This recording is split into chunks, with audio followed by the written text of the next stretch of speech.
So Nice. anyway, really, if you guys haven't played the remakes or if you ever been curious, I think it's an absolute must own. It's on Switch, it's on everything, and it's Play Anywhere. So that's where I picked it up.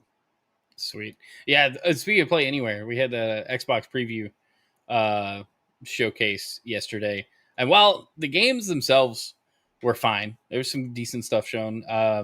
They hyped up an update for the 007 game, but it was just a car announcement. And I get it, like the Bond cars are iconic, but like only if you really like are a fan of James Bond. Like that didn't like sell me more on the game. But every game they showed was Play Anywhere, huh?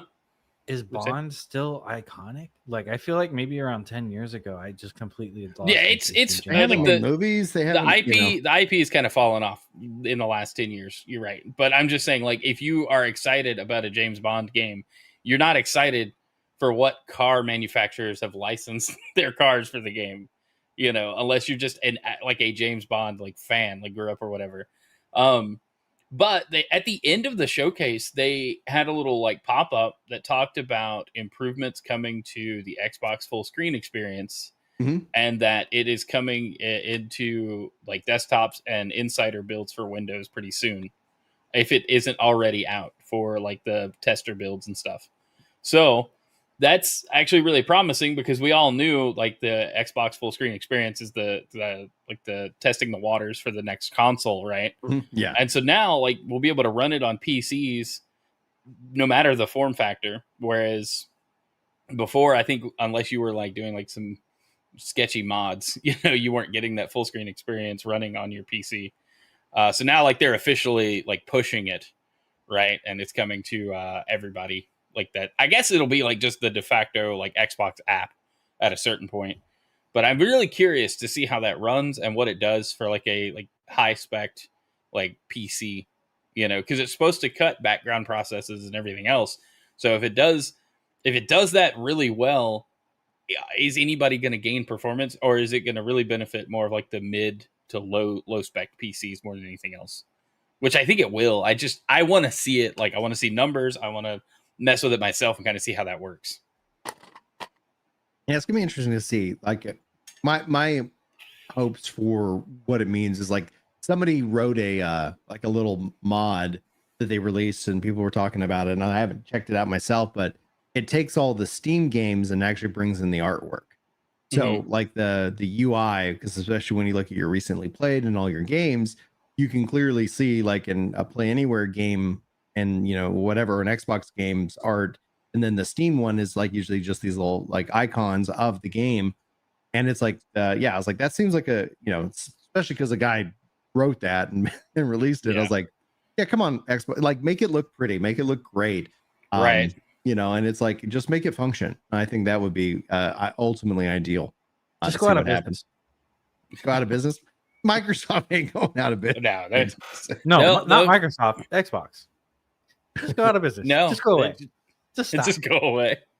No, that Activision acquisition wasn't for nothing. Now, yeah, I mean that. Apparently, it was because they haven't done shit with them. It's kept them in the green. I mean, and then like World of Warcraft is like apparently thriving.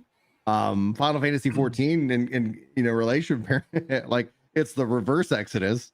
A lot of Final Fantasy 14 players playing WoW. I'm playing 11, and 11 is doing great. 11 is doing great, man. The only thing is like I haven't had the time to play it this last month, and I was like, all right, I'm looking forward to sitting down and, you know, get my 11 on again, because it's like it's such a great game.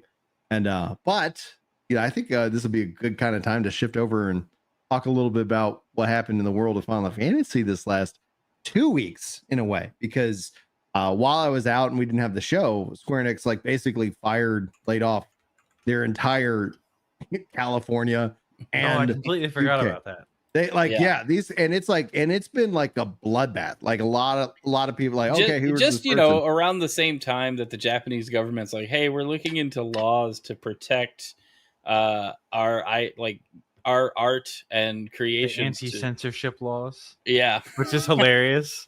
We're going to protect ourselves from censorship by censoring the censorship. Yeah. Just at the same time. just Such a great move. it's just a coincidence Yeah. that popped up. But yeah, they did cut a number of people. They did. And then it's that then Yoshi P's talking about a couple things, and I want to get to that, especially as what relates to Final Fantasy 14. But I do want to talk about what Chili's sharing in chat, saying 11 has actually new zones coming next year, and Play Online getting a revamp and updated server hardware. Server hardware, I don't really know what that means. Like the game runs on it, could run on a potato, but Play Online, oh gosh, if they were like just moved it into the Final Fantasy 14 launcher, for example, and out of Play Online, that would be ideal. I think that's obviously too much expectation based off of a Play Online revamp, but goodness gracious, man. Like the end game boss for 11 is getting started. And then if you get past that, then it's a nice experience. It's actually an enjoyable game. It's like a very enjoyable Real question, game. though, like actual legitimate question. Do you think Square Enix monitors those emails in that completely private email system they have in Play Online Viewer? Does that even work anymore? I remember I did register something that was on that Play Online email thing, and I haven't checked. No. I'm just concerned they aren't monitoring it because you know, like how in the 2000s it was like, oh, terrorists are communicating on World of Warcraft. No, now they all still a legitimate concern. Now they just communicate on World of Tanks and Discord. It's like everybody's moved to Discord. All the good and the bad, you can find it there. You know, it used to be Reddit as well. Reddit wasn't interesting. But like seriously though, like if they do redo Play Online, I think they should just cut out all of the Play Online features, like the email. So get rid of Play Online.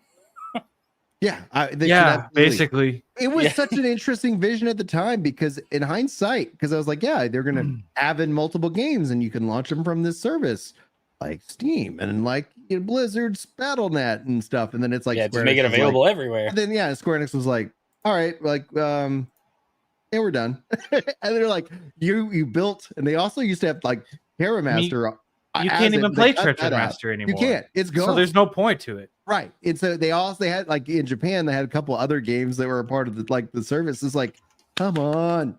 Now you gotta get it. You gotta dig Final Fantasy 11 out of it. And the thing is, it's possible because so many people have already done it. Yeah, Horizon XI, like just hire those guys. Like just be like, hey guys, we got a 12-month project. We're gonna make sure this is to our Square Enix just contract them and get it done. All today, get it done. Go.